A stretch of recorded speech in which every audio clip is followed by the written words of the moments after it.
नमस्कार। स्वागत है आपका न्यूज़ लॉन्चर पर। मैं हूं अशोक वानखेड़े। लेकर आया हूं एक विशेष खबर आपके लिए। जहां-जहां डबल इंजन की सरकारें हैं और गुजरात में तो मैं बोलता हूं कि राम राज्य स्थापित हो गया है, क्योंकि पिछले 30 साल से भाजपा वहां शासन में है। पिछले 10 साल से 10 से 12 साल कह सकते हैं हम, 10-11 साल हो गए, वहां डबल इंजन की सरकार है।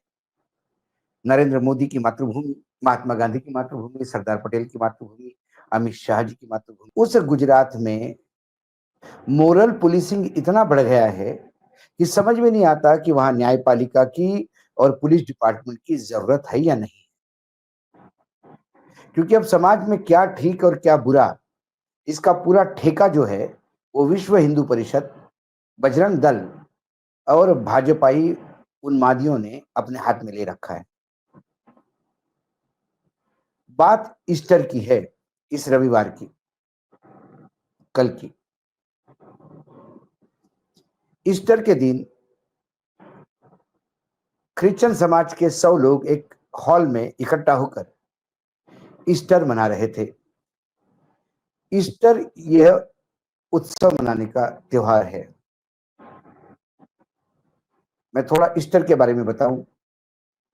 ऐसा कहा जाता है कि जीसस क्राइस्ट को शुक्रवार के दिन सूली पे दिया गया था, मतलब क्रूसिफाइड किया गया था, क्रॉस पे लटका दिया गया था। उनकी मृत्यु हो गई, वो गुड फ्राइडे होता है। और गुड फ्राइडे इसलिए बोला जाता है कि भले ही उस दिन मसीहा का, उनके भगवान की मृत्यु हुई, लेकिन उन्होंने मानव जाति के लिए अपना बलिदान, सर्वश्रेष्ठ बलिदान दिया। बाद में आख्यायिका ऐसी है कि शुक्रवार के दिन उनको सूली पे चढ़ा दिया गया, मतलब क्रॉस पे चढ़ा दिया गया, उनकी मृत्यु हुई और फिर रविवार को वो पुनर्जीवित हो उठे, फिर अपने भक्तों के बीच में आए। इसलिए जीसस क्राइस्ट का पुनर्जीवन, पुनरुत्थान संडे को माना जाता है, गुड फ्राइडे के बाद वाले संडे को। इसलिए वो ईस्टर के त्योहार नाम से त्योहार मनाया जाता है। खुशी का त्योहार है क्योंकि जीसस वापस आए। तो अहमदाबाद के ओघल क्षेत्र में एक निजी हॉल में 100 क्रिश्चियन कम्युनिटी के लोग अपना ईस्टर मना रहे थे, एक उत्सव मना रहे थे। एकाएक हॉल में बजरंग दल और वीएचपी के लोग हाथ में डंडे और बाकी हथियार लेकर घुस जाते हैं और जय श्री राम के नारे लगाते हुए वहां जो लोग बैठे थे उनकी जाति और धर्म पूछने लगते हैं कि बताओ आप में से हिंदू कौन कौन है यहाँ। 100 लोग आतंकित हो जाते हैं। उनमें से कोई पुलिस को बुलाता है। पुलिस दोनों पार्टियों को थाने में ले जाती है। बजरंग दल वाले का कंप्लेंट है कि वहां ईस्टर का त्योहार नहीं, वहां धर्मांतर का उत्सव, मतलब धर्मांतर चल रहा था। हिंदू धर्म से जबरिया क्रिश्चियन धर्म में कन्वर्ट करने के लिए काम हो रहा था। क्रिश्चियन समाज का कहना था हम हमारा ईस्टर मना रहे थे, हम सब क्रिश्चियन लोग हैं, धर्म हमारा क्रिश्चियनिटी है और हमारे त्योहार के, हमारे उत्सव के बीच में जय श्री राम के नारे लगा के ये हुड़दंग मचाने आए थे। दोनों तरफ से कंप्लेंट रजिस्टर हुई है और जांच जारी है, क्योंकि बीजेपी की सरकार है। बजरंग दल और वीएचपी के खिलाफ एक्शन तो होगी नहीं, क्योंकि उन्हें नंगा नाच करने का पूरा अधिकार है, सरकार आपकी है। लेकिन ओगल थाने के इंस्पेक्टर पीएन जिंजू वादिया ने बताया कि प्रथम दृष्टया ये बात तो कंफर्म बता सकते हैं कि वहां धर्मांतर नाम की कोई चीज हो नहीं रही थी। क्रिश्चियन समाज के लोग अपना ईस्टर मना रहे थे। सवाल ये है कि यदि वहां धर्मांतरण भी हो रहा है तो बजरंग दल वीएचपी के लोगों को किसने ये अधिकार दिया? संविधान के कौन से आर्टिकल में उनको ये अधिकार प्राप्त है, या कौन सा नया कानून पारित हुआ है गुजरात में जिसके तहत वीएचपी और बजरंग दल को ये अधिकार दिए गए हैं मॉनिटरिंग के, कि वो कहीं वहां कहीं पे भी घुस के धर्मांतरण के नाम पे उधम मचा सकते हैं? ये अधिकार किसने दिया? धर्मांतरण विरोधी कानून है तो आप जाइए पुलिस स्टेशन में कंप्लेंट करिए। क्या आपको सूचना मिली है कि वहां धर्मांतरण हो रहा है? पुलिस को लेकर वहां पहुंचिए, पुलिस वहां जाके जांच करेगी और यदि वहां धर्मांतरण हो रहा होगा तो एक्शन लेगी और नहीं हो रहा होगा तो फिर उस उत्सव को मनाने देगी।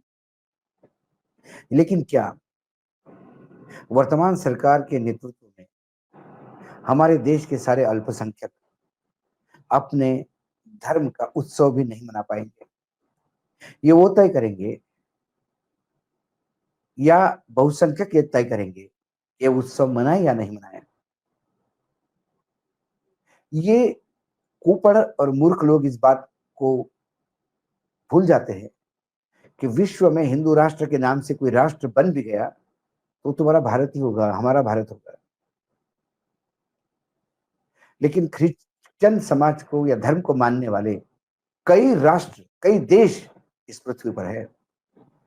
मुस्लिम धर्म को मानने वाले कई देश इस पृथ्वी पर है जहां असंख्य हिंदू अपनी जिंदगी जी रहे हैं, 2 टाइम की रोटी कमा रहे हैं, उस देश की नागरिकता ली है और अपना धर्म बनाए रखे हुए हैं, मंदिर खड़े किए हैं, त्योहार मनाते हैं।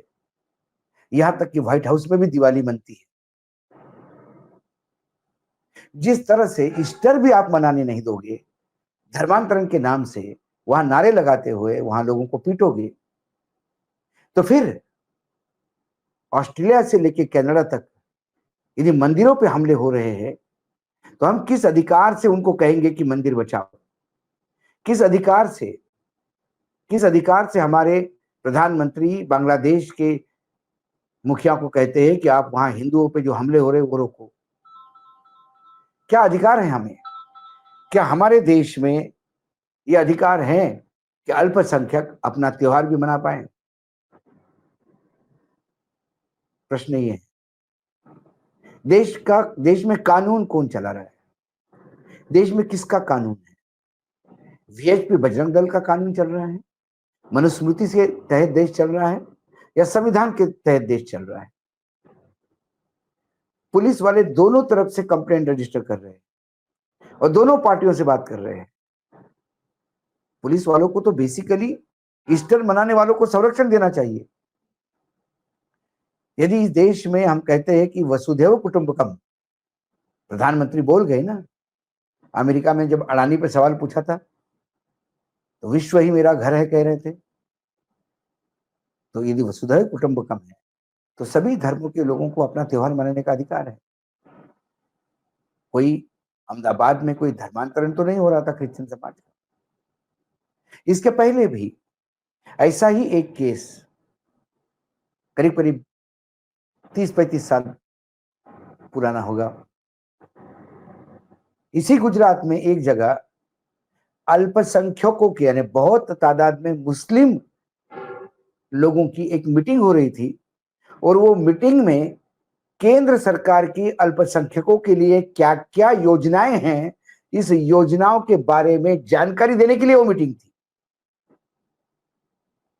लेकिन फिर पुलिस ने रेड की, कई लोगों को अरेस्ट किया, धर्मांतरण का नाम मामला निकला, कुछ देश के विरुद्ध षड्यंत्र का मामला निकला। तब बताया गया कि उनको पोस्टर्स मिले, बहुत सारा लिटरेचर मिला, लेकिन कोर्ट में केस चला, 20-25 साल चला और हाईकोर्ट ने सभी को बरी कर दिया और पुलिस को लताड़ा। उनमें से जिन लोगों पे केसेस थे कई लोग मर गए वृद्धावस्था में। कुछ लोग व्हीलचेयर पे आए थे अंतिम निर्णय सुनने और वो कह रहे थे कि हम मुस्लिम हैं लेकिन इस वतन से प्यार करते हैं।